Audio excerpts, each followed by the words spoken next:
Hello and welcome to this edition of Eye on Africa on France 24. I'm Fraser Jackson. Here are the stories making headlines across the continent tonight.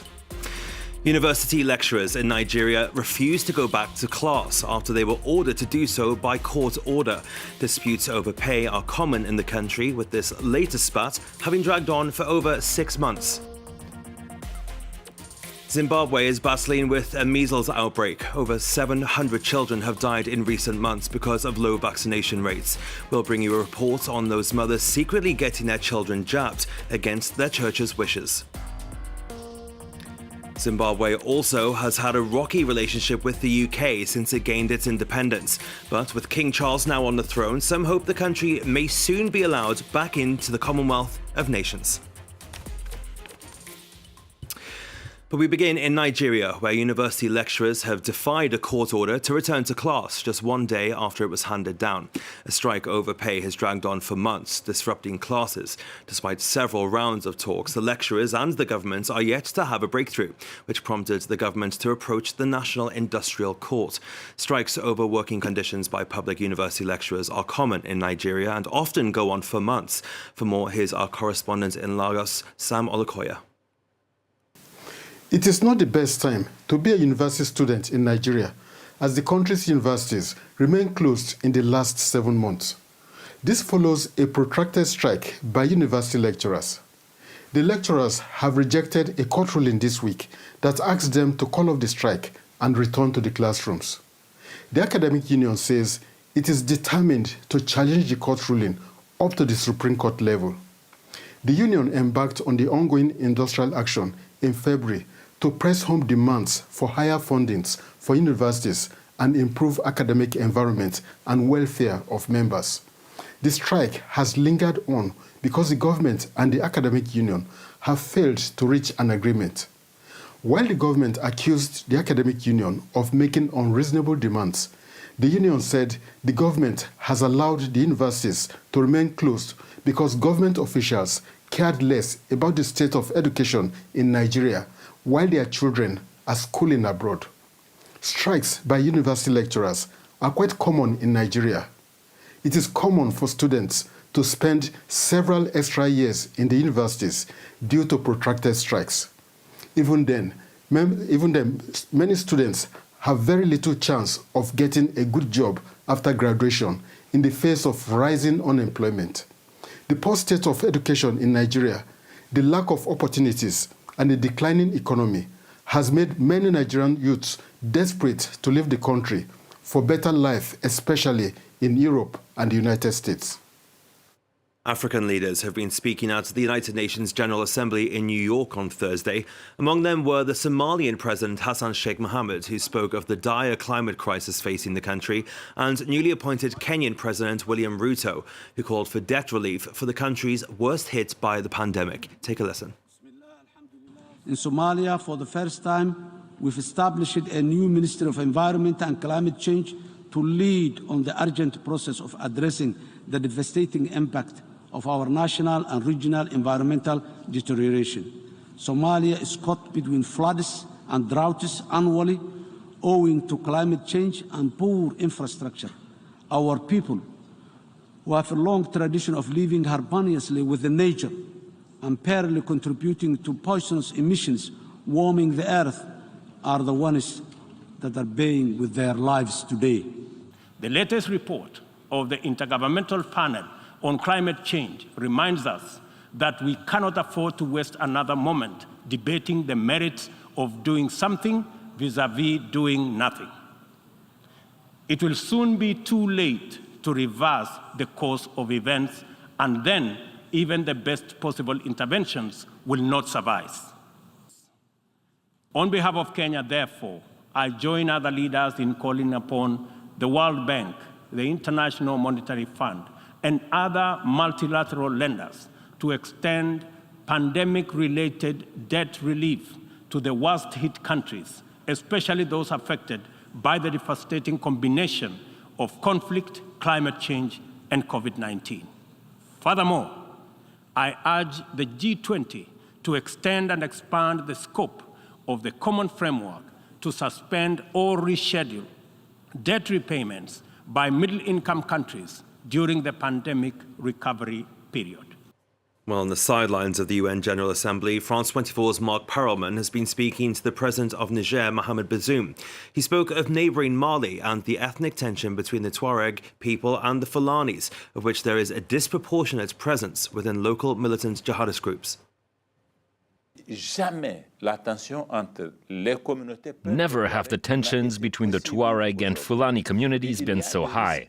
There are risks of massacres between the two communities on a large scale. I don't think the goal was to get rid of the French.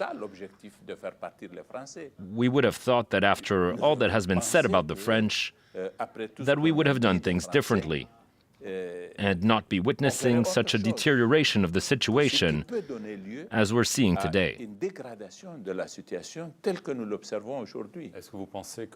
you think that the jihadists could take control of Menaka or Gao? A takeover of Menaka is very possible. You can watch that whole interview here on France 24 or online at france24.com. Next, Uganda has confirmed at least 7 cases of Ebola, one of which has died.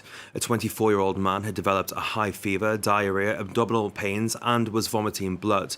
He was eventually diagnosed as having contracted the Sudan strain of the Ebola virus, for which there is no vaccine. Health authorities in the country hope to repurpose COVID infrastructure to help tackle the outbreak. Take a listen. Today we have 7 confirmed cases, of whom we have 1 confirmed death, but also have 7 probable cases that died before the confirmation of the outbreak. And currently we have listed up to 11 contacts and been able to trace up to 43. To give you a background, the epidemic appears to have started around the beginning of September, when people started dying in a small village in a sub-county called Madudu. Since April, Zimbabwe has been battling a measles outbreak that's killed over 700 children. Strict religious doctrine has meant many parents are not vaccinating their children against the preventable disease. But faced with growing infections, some are sneaking into clinics to get their children jabbed without the church knowing. Lauren Berstecker has more. Queuing up to get their kids vaccinated against measles, amid an outbreak that's already killed 700 children in Zimbabwe since April. A lot of kids lost their lives due to this outbreak. So I found it was very important for me to come with my kids here and get vaccinated. 2 jabs of the measles vaccine are about 97% effective at preventing disease. A simple gesture that could save lives, but which remains taboo for many Zimbabweans, especially among apostolic communities, which are often skeptical of modern medicine. Itself is a major problem because they've got a belief that if they get vaccinated, they become unholy. For many believers, getting vaccinated often leads to exclusion from church activities and prayers. In order to break the stigma, the Apostolic Women's Empowerment Trust has been raising awareness about vaccination in religious communities. If necessary, they encourage mothers to get their children jabbed in secret. We do encourage women to go and vaccinate their children secretly, maybe at night, because we have got some other churches, though they are apostolic, but they do not permit their children to get vaccinated. UNICEF said in July some 25 million children worldwide were missing out on routine immunizations each year. It also reported a 79% increase in measles cases in the first 2 months of 2022, especially among children and pregnant women. Well, Zimbabwe has also had a rocky relationship with the UK since it gained its independence in 1980, when then Prince Charles formally granted it at a ceremony in the capital. Well, now that Charles is king, some hope that he could help boost relations by pondering the country's readmission to the Commonwealth of Nations after infamous President Robert Mugabe pulled out in 2003. Nadine Theron has the story. A memorial service was held for the late Queen Elizabeth II at the St. Mary's and All Saints Cathedral in Harare, Zimbabwe. The Anglican offshoot of the Church of England is one of the biggest religious institutions in the country, and the bishop says while the church is autonomous, it's still close to Canterbury. We give thanks to God because we believe that in terms of being the protector of faith, she was able to do that, and we celebrate her life along those lines. Although she only visited twice, Queen Elizabeth's name has not been forgotten in Harare.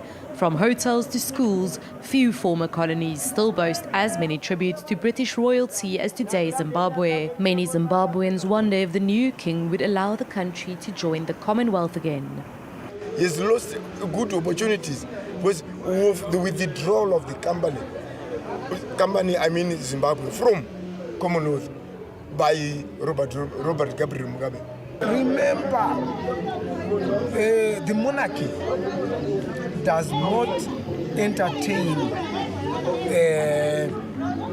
autocracy.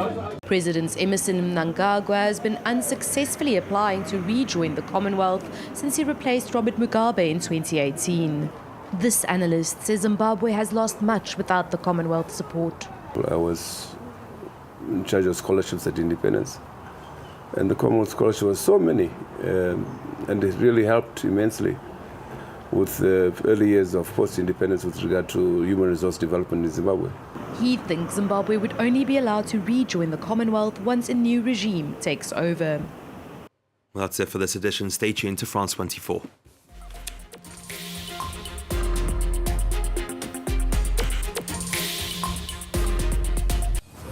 They observe.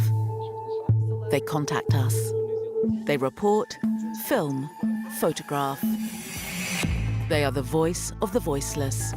Your eyes in the far-flung reaches of the world. The Observers, a network of 5,000 committed citizens working with France 24. One of our observers in Côte d'Ivoire, Gaspard. Amateur footage and testimonials checked by our journalists and broadcast weekly on The Observers, on France 24 and observers.france24.com.